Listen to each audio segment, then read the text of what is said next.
Hey, what's going on, fellow rock and rollers? Peace and love and thumbs up and aka cowbunga and rock and roll. And here we are for another session here. We're going to do a how to play the Monster Mash because Halloween is right around the corner, or it's today, or it'll be coming in a long time from now, depending on when you're watching it. So let's see the Monster Mash. You only really need 4 chords. Yes, it's a song that only uses 4 chords. 1, 2, 3, 4.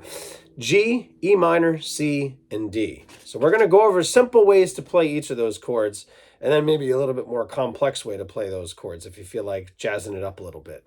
So let's get right into it. G. A simple way to play G is the top and bottom string of the 3rd fret you hold down. You can go like this, like this. That's a simple way to play G, a G chord. You hold the top and bottom strings of the 3rd fret down. Right, the 2nd chord is E minor. Use your quotation fingers, I like to call them, your pointer finger and your middle finger, and you go to the 2nd and 3rd strings, your A and D strings of the 2nd fret. That's E minor. A C, this one's a little more complicated. You go to the 2nd string from the bottom, the B string, you skip a string.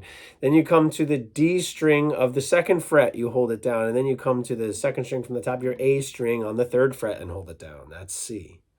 And D, of course, is on the 2nd fret bottom string, which is your E string. Skip a string, go to the 2nd, still stay on the 2nd fret of the G string, hold it down, and then you come to the 2nd string of the B string. And that's a D chord.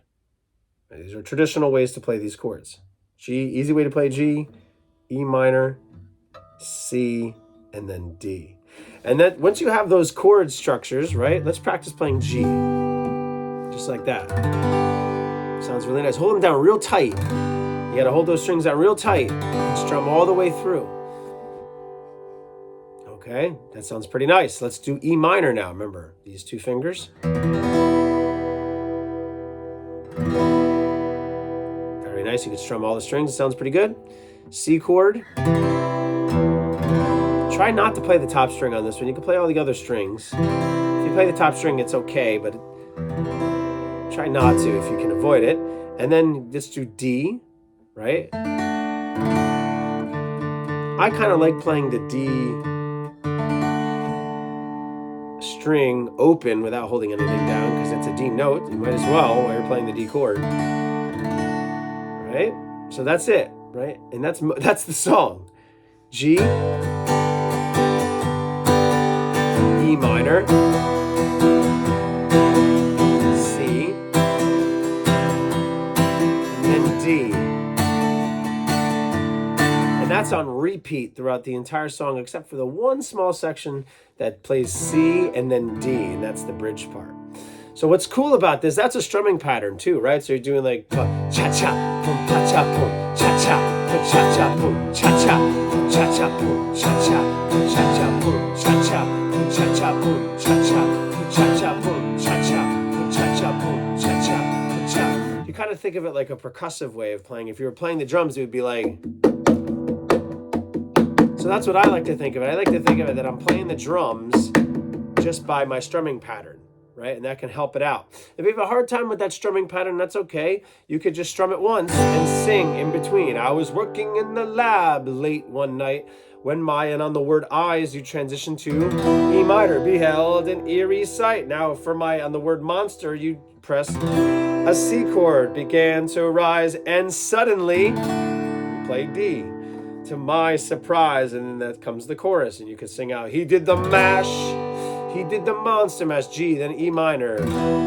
There was a graveyard smash, he did the mash, C, from caught on in a flash, he did the mash, he did the monster mash, right? And this repeats itself the entire song. So the easiest thing to do is just practice transitioning G, wait for it, now E minor, and think about where you're going to go next, right? I got to get to C, how am I going to do that quickly, right? And then you got to get to D, how am I going to do that quickly? And try to think about what chord you're going to play next while you're letting that one chord you just played ring out. It's a simple way to think about getting the rhythm of a song and working on your transitions from one chord to the next. Very cool. And the only other part that you have to remember in that song is C. The zombies were having fun, then move to D. You do that twice. C and D. And that part comes after the second chorus when they say, they did the mash, they did the monster mash. The monster mash was a graveyard smash, they did the mash. It caught on in a flash, they did the mash, they did the monster mash.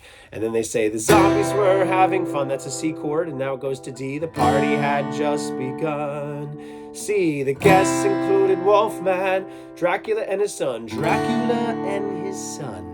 All right, then it goes back to G, E minor, C, and D for the rest of the song, which is super cool. You only need 4 chords, G, E minor, C, and D, to play this entire song.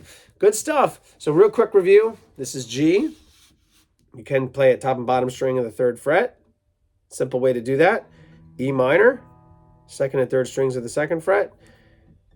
C, B string 1st fret, D string 2nd fret, A string 3rd fret you hold down. And then D, this is a strange one. 2nd fret on the bottom string and the 3rd string from the bottom, and then the 3rd fret, 2nd string from the bottom. Right? Now we can play a traditional G too, which looks like this, which is the bottom 2 strings of the 3rd fret you hold down, top string of the 3rd fret you hold down, and then the 2nd string from the top on the 2nd fret you hold down. And that's more of a full G. But this also works well too. Very cool. And of course you could do power chords along with that. But let's do G, E minor, C, and D over and over again. And that's how you play the monster mash. Thanks so much for tuning in. Have fun with that one while you get ready for Halloween. Peace and love. A thumbs up and okay, cowbunga and rock and roll. I'm going to see you next time. Bye-bye.